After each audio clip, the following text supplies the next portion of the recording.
Awesome. All right, well, let's jump straight into it. So obviously the Brownlow was last night with Lachie Neale taking the honours, a little bit controversially, but what was your biggest takeaway from the Brownlow last night? We knew it was going to be close, and it was, I don't think we've had a better count. I know people are probably upset with the outcome, but I don't think we've had a better count when you've got 5 players who can win it with 1 round remaining.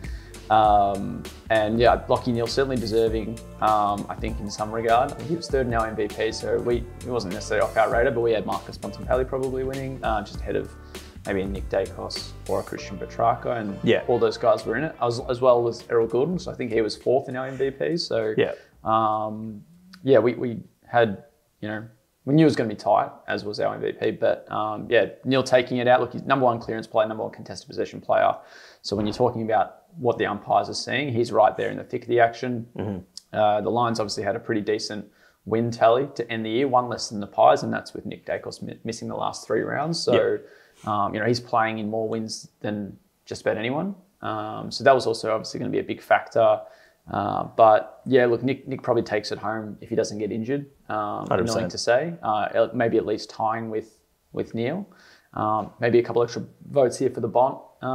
We probably were predicting, but I would love to think that he gets one next year or the year after. And he might be the greatest player to never win a Brownlow at this point. A lot like Pendles. Look, the Pendles comparisons have been around for a while, but that's one that probably hurts more than anything. And then Nick Dacos has got 10 years to win 3. So, he'll be all right. And Errol Goulden, I think some people kind of forget just how young he is. He's a 3rd-year player. Nick Dacos, 2nd-year player, but a 3rd-year player even doing what Errol Goulden's done. And another one, Noah Anderson. In the eyes of the umpires a lot as well, as we saw on the night. And, if the Suns can get a few wins under their belt next year and a Damien Hardwick, he could be a very strong finisher in the 2024 count. Yeah, so we were tipping him to probably come maybe like 10th or something. But I don't think we had him top 10. I think guys like Toby Green, Jordan Dawson, Tim Taranto, Jack Sinclair, we might have had ahead of him. So bit of a bolter in that sense. You missed the preview last week, so who was your actual tip to win it? Yeah, I had Bont as well. This is speaking in hindsight, but I probably would have had egged on maybe a draw. And you kind of throw your net over Bont, Dacos, and Petrarca. So even then, I wouldn't have had Neale. So that was a surprise, but as I said, he's the winner, 2nd-time winner as well, which is some effort. And I think there's certainly an argument for why he won as well. Yeah, and then arguably probably should have won it last year anyway over Cripps, who got off on a technicality. Well, that's an amazing factor as well, isn't it? Patrick Cripps' suspension's upheld last year. Lachie Neale's a 3-time Brownlow winner. And he's at the peak of his powers. He can certainly win another one next year or the year after. There's always can be a lot of what ifs around the Brownlow. Look at someone like Gary Ablett could have had 3 to 4 if it wasn't for injuries. Or maybe the 08 or 09, 08 or 07 Brownlow counts. So there's certainly a lot that can go a way of one and way of the other. And 2023 was Lachie Neale's, and like I said, no one's taken that away from him. And there's certainly a reason why he deserves it. Well, I said it last week, the Brownlow throws up weird stuff. So there's a couple more things in your breakdown. So breakdown of the Lions votes. Yeah, this was obviously interesting when Lachie Neale's polling 31 to get the medal, how some of his teammates polled for the season. 7 votes between McCluggage and Dunkley, which are his 2nd and 3rd kind of helpers. Dunkley getting 4, McCluggage getting 3. Will Ashcroft did get 10, so I'm not like they're not the only 2 that were featuring in midfield, obviously, and Ashcroft did quite well and got off to a very early start, but it was kind of after that, those first few rounds where a lot of it was going to Neale. So that was certainly an eyebrow raiser when you've got Josh Dunkley, who was probably just as good as Neale in some regard this year in midfield, and then Hugh McCluggage had not a wow season like maybe he's had the last few years, but he was very consistent. I still think he was playing at an elite level, and certainly probably warranted more than 3 votes. But that just kind of shows you that the impact Lachie Neale was having on that group, and he's polling 31 votes to the Pairs 7 is quite significant. And even if you add Ashcroft in, he's almost doubled all 3 of those guys combined. So that was significant for the Lions. A couple other things that I thought were worth mentioning. Jack Viney, 24 votes, polled 23 votes I think over his last 5 seasons in total. He did have a 14 vote season a few years before then, but This was some great recognition for him. 2 votes less than Christian Petrarca. Everyone always talks about Max Gawn and Clayton Oliver taking votes off Christian Petrarca, or vice versa. But Jack Viney, and he's a big game player. You know, those kind of showcase blockbuster public holiday type encounters or public holiday eve type encounters against, you know, Richmond, King's Birthday against Collingwood. He's a big game player. And that's probably helped him as well. But 24 votes, 21 of them came in perfect games. So 7 3-vote games, same amount as Lachie Neale and Nick Dacos. So those 3 were the top. He'll probably do very well on the best and fairest. I'd tip him maybe to take it out this year. Yeah, he'd be a great shout. Not sure how like the Demons Bluey Truscott medal works for voting exactly, but yeah, Track will be up there, Gawn will be up there. I think guys like Stephen May and Jake Lever should as well. I think Stephen May only came away with 3 votes, which it's not a, you know, it is midfielder's award in a way. So I don't think Lever even polled any. I'm trying to remember. I know there was a game late in the year that he was probably looking at best on, and I don't think he got a vote at all. I think that was a game where he actually got 10 coaches' votes and didn't get a Brownlow vote. So you can't expect defenders to poll that well. But some of those guys obviously didn't. Some other ones, Geelong 3rd last for total votes. You know, when you kind of talk about the 2023 season, there's North Melbourne and West Coast at the bottom for just about everything. And then it's kind of that big gap, and Geelong were the next in that gap. But there were only, I think, 15, 16 votes ahead of North Melbourne. So it's not like that gap was as significant as what we've seen with other metrics that compare to the Eagles and Roos. Obviously, West Coast were a little bit further back from North Melbourne, but so I can't really put them together exactly. But yeah, Geelong, I think it was only 55 votes for the year, quite low. And again, you know, Jeremy Cameron, their leading vote getter, a key forward. Danger did okay. And then you've got Tom Hawkins, another key forward. Tom Stewart, a backman. That's their top 4. So that's probably, you know, they don't have that midfield flash outside of maybe Dangerfield. So you probably could have seen it coming. But yeah, 3rd last for a reigning premier was probably pretty surprising.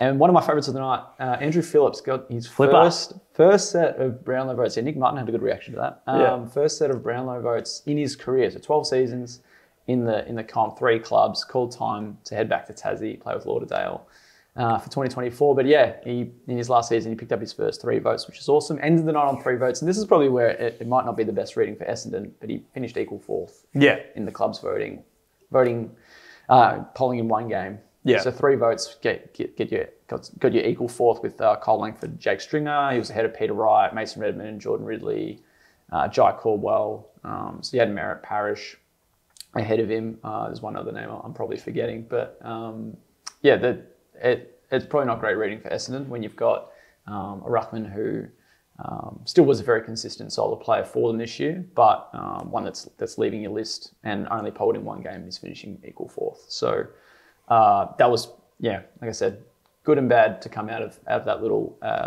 fact, but yeah, that was kind of one that also kind of caught my eye. That was a great reaction from Nick Martin when he followed that. So my main takeaways. So big shout out to Jack Jovanovski, AFL reporter for Zero Hanger.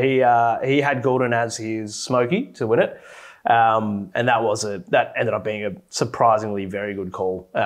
He could easily be up there again next year. I think for next year, I'm tipping either like your Gouldens, your Dacosses, and your Tom Greens as well, who came home pretty strong. But my biggest takeaway was that it's just too long. That is, ended up finishing around 11 p.m., 11:30. Well, I was working it. I think I called it a night about quarter to 12. And even Neil said something in his acceptance speech that he's ready for bed. It's way too long. And I understand why they do it. It's Channel 7, it's ads, but push home and away back or something if you want to start it earlier. Yeah, I just don't think it needs to start at 8:30. 100%, yes. Hour before, start at 7:30. It's probably, I don't, obviously there's a lot that goes into broadcasting this and a lot needs to be aligned. And like you said, there's other factors in play that will influence the broadcast and what the AFL can do and what Channel 7 can do. But just an hour before. Way too long. Great. So I guess the next thing is that it does throw up this question. Obviously, it's been a pretty controversial result for a lot of people. So do we need to start looking at revamping how the votes are counted? In my opinion, it's the game is already really hard to adjudicate. And obviously there's a lot of discussion about that. So, and on top of that, umpires are expected to also pay attention to who the best on ground is. So what are your thoughts there? Yeah, it's always interesting. I don't like probably putting more pressure on umpires than what they're already under. You could also probably go to the umpires and ask them if they like voting on it. It's kind of a great role to have in the game. And I'm sure a lot of umpires love it. Whether maybe some of the older guys, after a few years, might be like, oh yeah, all right, cool, we'll get these out of the way. And so that'd be interesting to know just how keen the umpires are first and foremost. And then I think it would be, especially with the backlash that followed last night, or obviously all fingers get pointed at the umpires, and that's something that fans will do. And I understand that because there was certainly some howlers from when you're looking at, and that's all stats based. I don't think a lot of people, you might come away from the game and think, oh yeah, that was, maybe you played well, and you look at the stats, oh, you didn't, have a great amount of stats, but that's probably, and that umpires are looking at stats, so that's what all they can go off. They can't. If they had stats, then maybe some of these decisions were made. But I don't know if we want it all stats based at all, really. So taking away from the umpires might be an option still, because like you said, they're already trying to focus on just doing the best they can on field. And adjudicating which is hard enough. Game. It is one of the hardest jobs around. I think you could certainly put it to a couple of panel members throughout the year. And have them voting on it. There's also, some, you look at something like the Dally M. They have public votes up until about round 14, 15, I think, of the season. You can have a couple of, guys voting on one award. And then the AFL did it 2 years in the 70s, where they had, I think, 2 voters at 3-2-1. So, and in those 2 years, midfielders didn't win it. It was, funnily enough, I think it was a couple of ruckmen. And then you look at the last 31 years in the AFL, and only one non-midfielder's won it. I think that is counting like Adam Goods, who really was a midfielder, but he was an All-Australian ruckman that year. And, so that has an asterisk itself. So there's probably something that some changes you can make to also move it away from being a midfielder's award. You also talk about the fairest part of it. I think you can probably open that up a little bit. I think the Dally M as well do. If you get suspended for a couple of weeks or whatever it is, that you lose votes instead of just being ineligible for the year. And then maybe the AFL looks at, and this was a debate obviously throughout the season, is if you've got a careless act that kind of gets you a suspension, there can be a lot of iffy ones like those, then maybe you can still be eligible, whereas an intentional act kind of rules you out. That makes a bit more sense to me as well, when you're talking about the fairest side of things. So there's a lot that can change. Whether the AFL are going to be open to a lot of change at once, or just kind of looking at what the priority is going to be, and whether it's how the voting system works or who's voting on it, that's another matter. But I think they're going to strongly consider a change over the next 12 months, and then that might not be for next year's count, because they only have about 5-6 months before the season. So it might be for the 2025 count, and it would make things interesting to see how differently it might be adjudged.